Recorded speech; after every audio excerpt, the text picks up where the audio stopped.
Good morning, everyone. Welcome to Ontario Shores. I am Julie VanHartingsveldt, External Relations Specialist, and I am so thrilled to welcome Shauna Moore here to speak with us today. It's Rising Up Stories. We're talking about inclusive holidays and how to be truly inclusive in the workplace.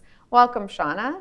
Thank you, Julie. Okay, so I'm Shauna Moore. I'm the DEI lead here at Ontario Shores. I started in mid-August, and my role here is to raise awareness, to move DEI forward, inclusion.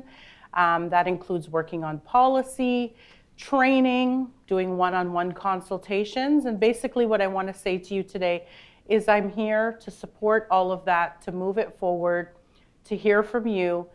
And what we want to do is build community. The whole point of diversity, equity, and inclusion is to create a place where people feel that they belong and that we could build a community and make it stronger. So that involves a lot of things, and you will start to see some rollout of some programs in the new year. You've probably seen some things popping up like lunch and learns, resources on Shoreline, announcements, so stay tuned. Thank you for that, Shauna, and welcome. Your role is incredibly important to our organization and as important as policy and our strategy is. What we're here to talk about today is inclusion in or over the holiday season. So my first question to you is, how can we put inclusion into practice during the holiday season? Okay, so let's mindfully practice the idea that not everybody celebrates the same way. So we can't assume on our teams that everybody celebrates the holidays, even though that's part of the dominant culture. And we also need to remember that Christmas can be a challenging time. It's a joyful season, but it can be a challenging time for many, especially if not everybody goes home for Christmas. Not everybody has family. Not everybody has access to their family. And we know that statistics show us that mental health supports are in high demand around the season.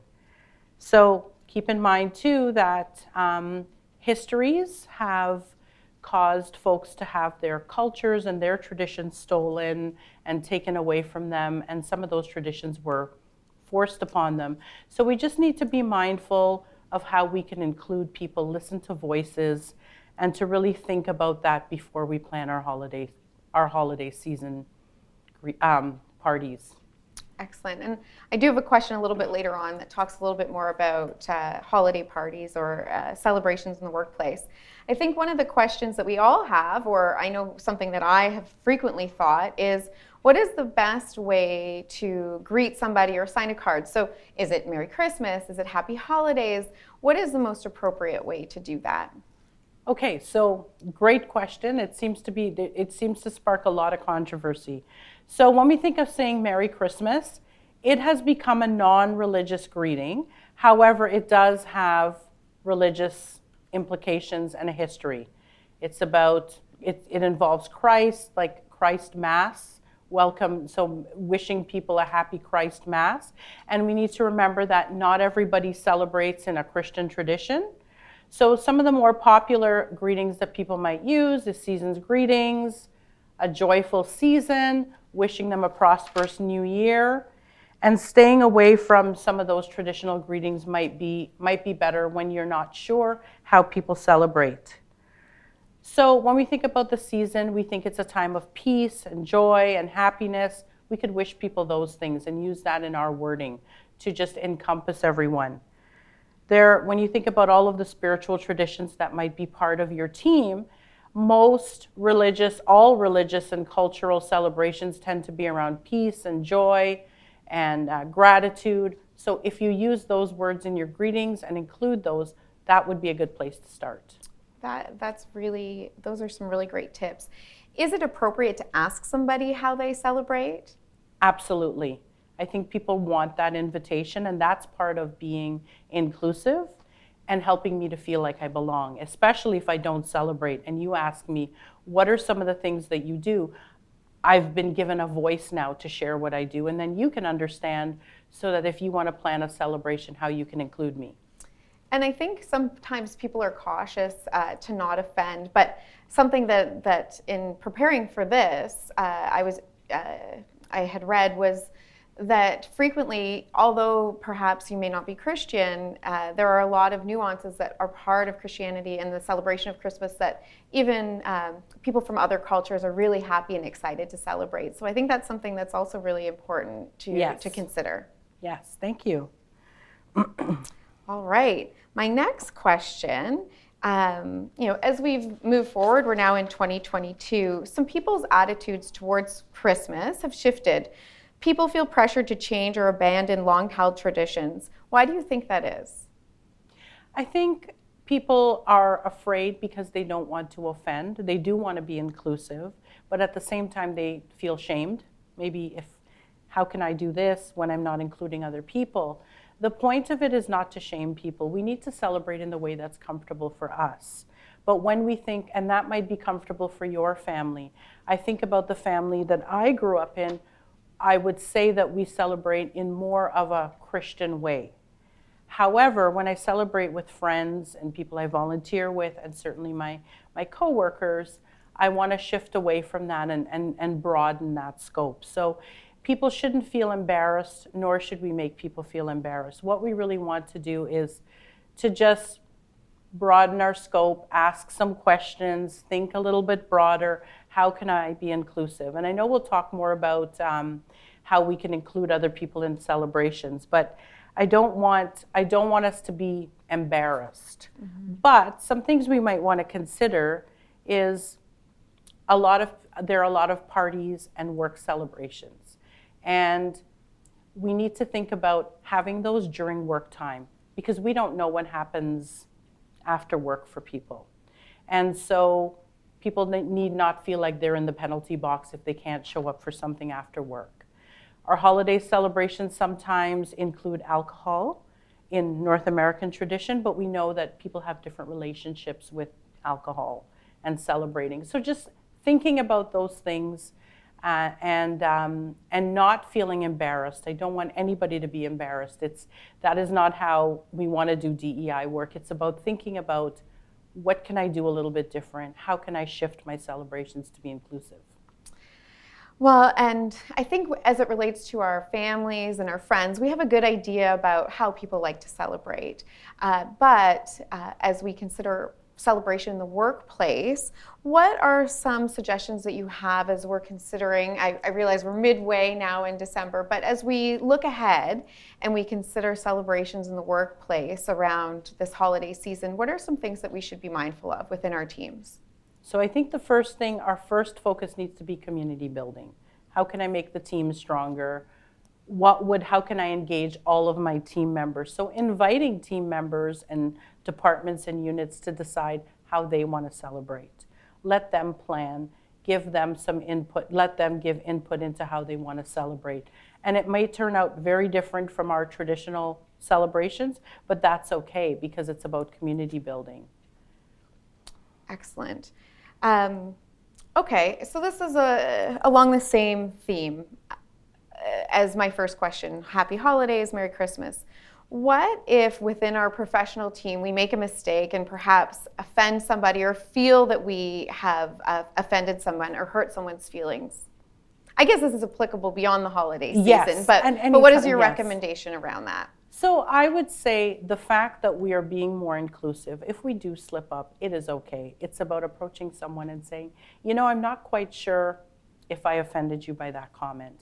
And when somebody feels like they belong and they feel included, they're okay to raise those concerns. So the more we do that.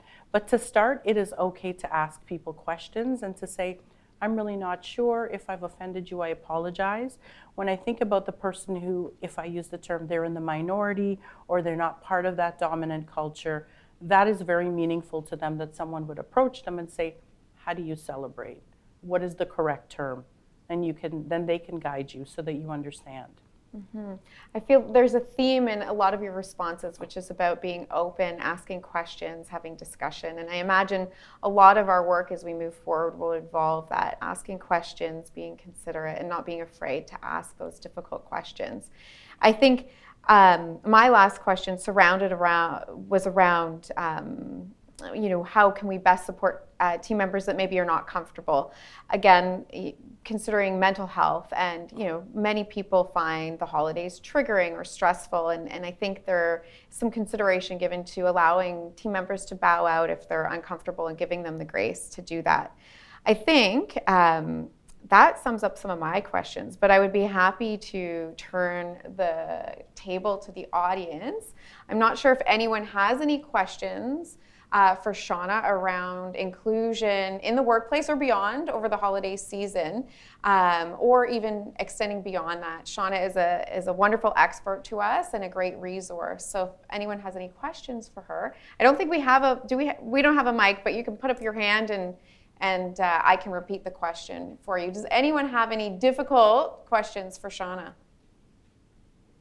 Yes. I don't have a question, I have more of a comment, and I did a little bit of Google searching here, and it's very interesting how people use the holiday season. And I did the Google search before I came here. So what is December? Because it's essentially 2 days. We are talking about December 25th and December 26th, right? Is that what we call holiday season? So let's backtrack. What do you call holiday season? Okay, that's a great question. So traditionally, it's been the time between Christmas to the New Year. Yes. And we need to remember as well, to some of Julie's questions, not everybody celebrates. When we think of an Orthodox Christmas, it doesn't end on January 1st. It's like January 7th. So it could be that whole season. That's what Orthodox actually. Exactly. Yes. And that's where it's beneficial to know that if you're part of my team, your holiday season continues after my new year has started. In a lot of workplaces, which is interesting, it will be, I'd be curious, a shift, as I was doing some research for this as well, is that many workplaces, if not all, really do focus around that North American Christian holiday season over Christmas. But you're right, and some recommendations have come around allowing some flexibility around the holiday season for those other holidays. There are many. Shauna had a summary of what are the. I'm going to put you on the spot, Shauna. No, I'm glad you said that. What holidays are we celebrating right now? There's many. So when I think about Hanukkah is happening, right, in the Jewish, yes, from like a Jewish celebration, that's happening. It's not just Christmas. Kwanzaa happens, and that's it was an African American holiday, but it's now celebrated in different places around the world. On what day is that? The days after, between Christmas and New Year. Okay. So there are 6 days that they celebrate different values, and they celebrate African culture. And that was actually, to Julie's point, that was actually created in response to folks feeling like we don't really fit into that Christmas mold, but what can we do? Because some of their traditions were stolen because of history, and we know all about that. That could be a whole other conversation. But Kwanzaa was sort of created and developed to celebrate Black culture. Yeah. So would it not be more beautiful, actually, instead of saying just one word, to use all of these words and include Merry Christmas, Happy Hanukkah, Happy Kwanzaa? Because how can you, because the moment you kind of, the flip side of it is that, is it inclusive if you're not saying Merry Christmas? People who are, to me, the whole season should not be about presents, actually. Mm-hmm. Absolutely. And some of those, some of those. Really, at the end of the day, deep down in your soul. Mm-hmm. Absolutely. And, going back to some of the things we talked about Christmas celebrations, when we do holiday parties, and I'll come back to the greeting in a minute, a lot of organizations are getting away from gift giving. So one of the things that we can do is celebrate people's accomplishments, for example, as opposed to giving a gift. And I saw that, I saw that example yesterday. I experienced that on my team, where people's accomplishments were celebrated as opposed to a gift exchange or something like that. Because we have to remember too, we don't know people's financial situations. There's a lot of pressure. We talked about mental health. To go back to what you were saying, as opposed to saying Merry Christmas, Happy Hanukkah, if you happen to know what your teammate is celebrating, You can wish them Happy Hanukkah, for example. But when we say Happy Holidays, it tends to be more inclusive, where it encompasses everything, however you celebrate. And so, and I know the holidays have been tied to Christmas tradition. However, we need to think about broadening that. This is what it means. And I've seen people use greetings where they've said, however you celebrate during this season, we're wishing you well, all the best in the new year. That's actually a good segue. One of the tips that I had read is a number of workplaces are moving towards, rather than celebrating the holiday season, they're celebrating in January, and it's a celebration of the new year, which everyone, it's applicable to everyone. So that's something, even as we move forward, to really think about. That's truly inclusive. Because we're all part of that calendar. The calendar changes for all of us. Any other questions? Shauna, do you have any advice for those of us who have kids at school, who have friends, with lots of diversity, who may come home and say, my friend says Santa doesn't come to their house, and to help that sense of community and not have kids feeling left out? Like, any advice on how we could support our kids to help their friends through that? Well, that's a tricky one, because I know I've seen that. Like, I'm not a mother, but I've experienced that with nieces and nephews. And I think it's a great opportunity to have that conversation with kids to say, they might celebrate a little bit differently. And I always tell people to, especially with kids, why don't you ask your friend how they celebrate? It's about asking people how they celebrate and what they want and what's important to them. So I think that's a great start. Any other questions? Nothing yet? That's okay. I think as we wrap up, and I imagine Shauna may have something in closing, but I think it's important, and much to your message, that we remember that the holiday season is really about charity, peace, connecting with family and loved ones. Exactly. No matter how you celebrate. So thank you for spending some time with us today. Shauna, again, we welcome her to Ontario Shores, an excellent resource, and I imagine we'll see some wonderful changes over the next few years as we move through our strategic plan. And with that, I will turn it over to Shauna. Okay, thank you for Julie. your time today, Shauna. Thank you. And so the one thing I want to end with is, the key messages are, I don't want anyone to feel embarrassed for the way they celebrate. We all celebrate. It's about just widening our circle and thinking about how others are celebrating, how they might want to celebrate. When we're with a group that we're unsure of, let's ask them what they would want to do. How do we want to celebrate this year? What are your ideas? That way we're inviting people and we're creating a sense of belonging. It's not about shaming. It's also about asking questions. When we ask people questions, people love to tell you about themselves and their tradition. Don't be afraid. Maybe that's something that we can think about in the new year. And sometimes I get nervous too. I'm thinking, I don't want to offend this person. I'm not sure. And then when I take the time to ask, I'm always surprised that it might be awkward at the beginning, but then this whole new world opens, this whole new conversation opens. And that creates a sense of belonging, because it says to me that you care about what I think. You care about how I celebrate. So, and the other thing is, we're not going to get it perfect, but we can start. And we can think about, how did that go? Let's think about doing it a little bit different in the future. So what often happens in the work that we do when it comes to DEI is that everybody's afraid. And I understand why. There's reasons, because people are afraid because of good intentions. They don't want to offend people. They don't want to hurt people's feelings. But let's not be afraid. Let's take small steps. And that is what is going to make the change and help everyone to feel included. And I just want to end with a quote. Our similarities bring us common ground. Our differences allow allow us to be fascinated by each other. So let's remember that. So thank you. Thank you.